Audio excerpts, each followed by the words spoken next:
আপনাদের দাদা আবারও আজকে বাজার থেকে মাছ এনেছে, মাছ কেটেই এনেছে।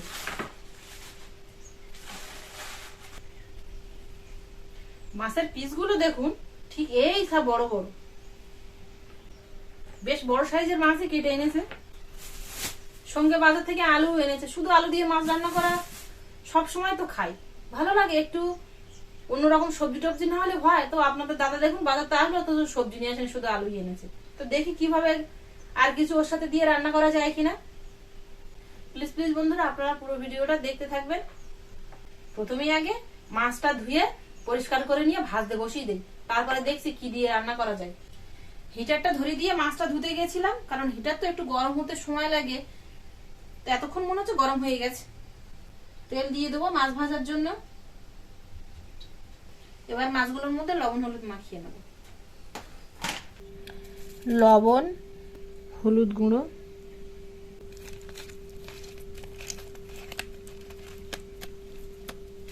গরম তেল এবার মাছ দিয়ে ভেজে নেব।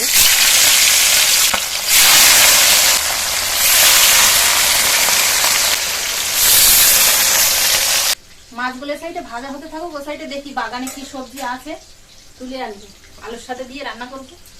এখানে সেই একটা টমেটো গাছ ছিল না, এই টমেটো গাছে টমেটো হয়েছে, এই টমেটোগুলো তুলে নিয়ে যাবো। কাঁচা টমেটো, এই কাঁচা টমেটো দিয়ে রান্না করবো আলুর সাথে, মাছ দিয়ে পাতলা করে ঝোল বানাবো।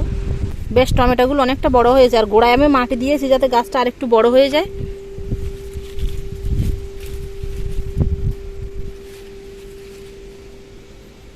যেগুলো একটু বড় সাইজ টমেটো, সেই রকম বড় সাইজ দেখে কটা তুলে নেব।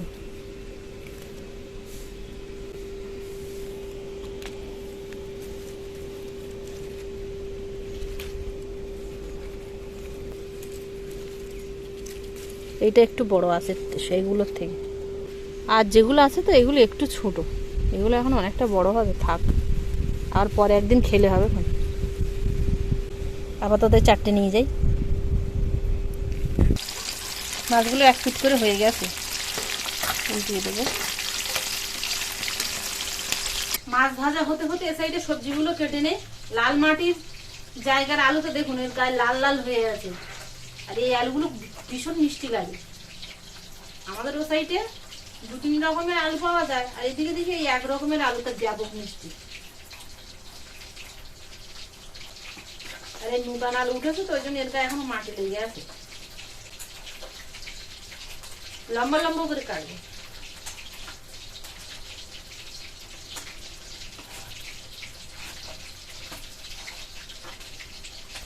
আলুগুলো ঠিক এরকম লম্বা লম্বা করে কেটে নিয়েছি।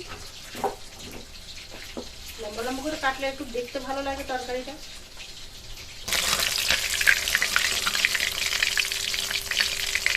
মাছগুলো এরকম লাল করে ভেজে নিয়ে তুলে নেবো। বেশ কালারটা লাল হয়েছে, দেখুন কত সুন্দর।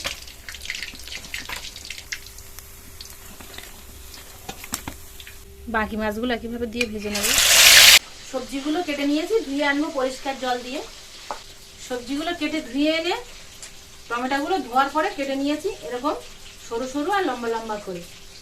এবার এ সাইডে আদা, কাঁচা লঙ্কা আর পেঁয়াজ এগুলো মিক্সারে পেস্ট করে আনবো। তবে আপনারা শিলেও বেটে নিতে পারেন, আমার কাছে শিল নেই। এখানে একটা বড় মিক্সার, তাতেও তো ভালো একটা পেস্ট হয় না, তো ওতেই আমি যেমন হয় তেমনই পেস্ট করে আনবো। এই মাছ ভাজা তেলের মধ্যে আলু দিয়ে দেবো। আলুটা খানিকক্ষণ ভেজে নেব। আলুগুলো বেশ এরকম একটু ভাজা ভাজা হয়ে আসলে এর মধ্যে কেটে রাখা টমেটোগুলো দিয়ে দেবো।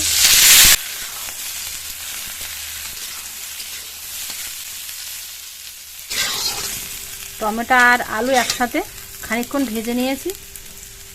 আলুর সাথে টমেটোও কিন্তু বেশ এরকম ভাজা ভাজা হয়ে গেছে, এবার তুলে নেব। মাছ ভাজা তেল কিছুটা তুলে রেখেছিলাম, দিয়ে দেবো কড়ার মধ্যে। গরম তেলে গোটা জিরে দিয়ে দেবো। যে মশলাটা আমি পেস্ট করে রেখেছিলাম সেই মশলাটা দিয়ে দেবো।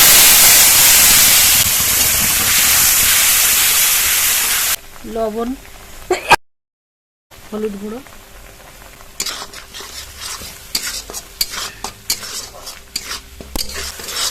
মশলাটা খানিকক্ষণ কষিয়ে নেওয়ার পরে দেখুন মশলা থেকে এই যে খুব সুন্দর করে তেল ছেড়ে দিয়েছে। এবার এর মধ্যে ভেজে রাখা সবজিগুলো দিয়ে দেবো।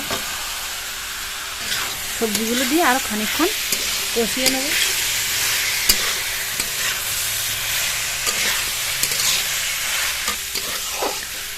সবজিটা দিয়ে খানিকক্ষণ কষিয়ে নিয়েছি, খুব সুন্দর করে। দেখুন কালারটা কত সুন্দর এসছে। জল,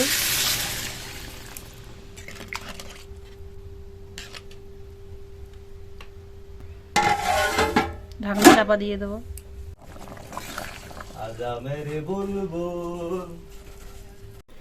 আলু সেদ্ধ হয়ে গেছে, এর মধ্যে ভেজে রাখা মাছগুলো দিয়ে দেবো।